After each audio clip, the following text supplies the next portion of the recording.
আসসালামু আলাইকুম গাইস, আমরা আবার আজকে চলে আসলাম তিন বন্ধু মিলন খাইতে।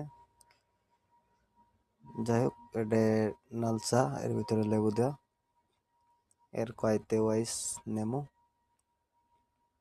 বাংলাদেশ তো আমরা চা খাইছি কাপে করে গরম চা, আর এই জায়গা খাই হচ্ছে আমরা আইস দিয়ে। ছোট ছোট বরফ আছে, সে বরফ দিয়ে এটা বানাই দেয়। যাই হোক, খুব ভালো লাগে। অবশ্যই যারা মালয়েশিয়া আছো এরা বুঝতে পারো যে এই জিনিসটা আসলে গরম পড়লে গরমের ভিতরে ঠান্ডা খুবই ভালো লাগে এই জিনিসটা। আর মালয়েশিয়া যারা থাকো তারা হয়তো এটা জানো, কিন্তু এটা আমাদের বাংলাদেশ হলেও অনেক ভালো হইতো।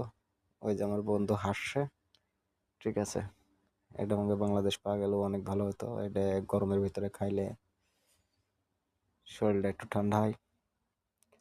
আর এই যে এই কোলে একটা মেয়ে বসে রয়েছে, চায়না, খাওয়া দাওয়া করছে। এই যে চায়না, এরা সব চায়না, ঠিক আছে।